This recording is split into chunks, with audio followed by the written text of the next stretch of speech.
परमेश्वर का वचन कहता है, देख मैं द्वार पर खड़ा हुआ खटखटाता हूँ, यदि कोई मेरा शब्द सुनकर द्वार खोलेगा तो मैं उसके पास भीतर आकर उसके साथ भोजन करूंगा और वह मेरे साथ। हालेलुया। परमेश्वर का पुत्र प्रभु यीशु मसीह हमारे दिल के दरवाजे के ऊपर खड़ा हुआ खटखटा रहा है।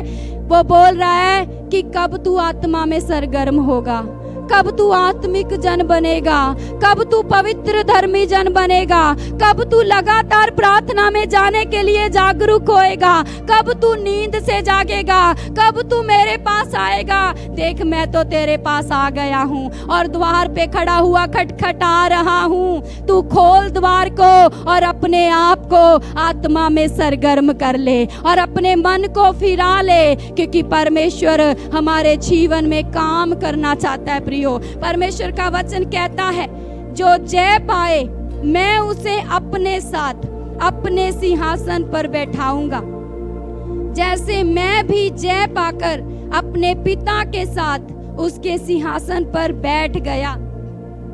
देखो हमारे परमेश्वर की कितनी पवित्र इच्छा है कि हम उसके साथ उसके सिंहासन पर बैठें। हमें पहले जय पानी पड़ेगी। हमारे आत्मिक जीवन को बार बार कमजोर करने वाली, गिराने वाली, उन्हें नष्ट करने वाली, उन्हें खोखला बनाने वाली, बार बार परमेश्वर के वचन को तुड़वाने वाली सारी गंदी अंधकार की ताकतों के ऊपर जय पानी पड़ेगी। जब हम इन अंधकार की ताकतों के ऊपर जय पाएंगे, तभी तो हम परमेश्वर के पवित्र स्वर्ग के राज्य में जाएंगे, उसकी जय में जाएंगे। बिना जय पाए हम स्वर्ग राज्य में कदापि प्रवेश नहीं कर सकते। आप इस भ्रम में ना रहना कि मैं संडे को चर्च में जाने वाला विश्वासी बन गया हूँ और मैं स्वर्ग में चला जाऊंगा। आपको शैतान ने भ्रम में रखा हुआ है। परमेश्वर के वचन में परमेश्वर ने कहा, मेरा घर सब जातियों के लिए प्रार्थना का घर कहलाएगा।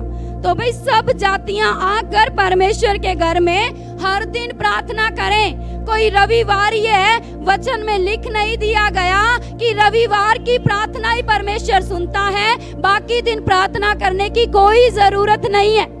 परमेश्वर चाहता है कि हम हर दिन परमेश्वर के पास आकर प्रार्थना करें, अपने बहानों को निकाल दें, क्योंकि आपके अंदर बहाना डलवाने वाली गंदी दुष्ट आत्माएं वास करके बैठी हुई हैं।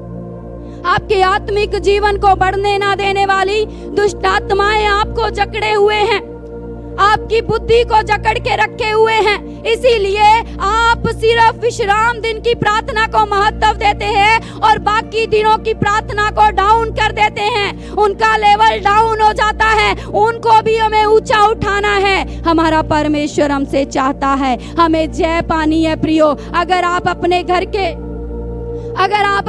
के कामों को करते करते इस संसार को छोड़कर चले गए, तो फिर आपका कोई जिम्मेवार नहीं है, क्योंकि मिट्टी उसका धन्यवाद नहीं कर सकती। जब तक आप इस शरीर में हैं, तब तक आपके पास अवसर है, समय है।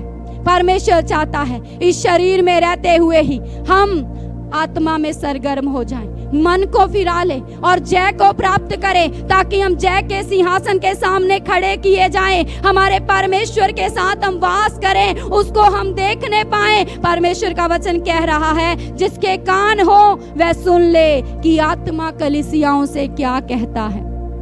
आज आपके कान परमेश्वर ने दिए हैं और आज परमेश्वर का वचन आपको कह रहा है, कलीसिया जिसके कान है सुन लो कि आत्मा क्या कह रहा है आप सबसे। आपको आत्मा में सरगर्म होने के लिए कह रहा है। आत्मिक जीवन में कमजोर करने वाले उन सारे पाप से मन फिराव करने के लिए कह रहा है। जब आप मन को फिराएंगे तब परमेश्वर आपके जीवन में काम करेगा। आपको साप्ताहिक विश्वासी करके प्रभु ने नहीं बुलाया।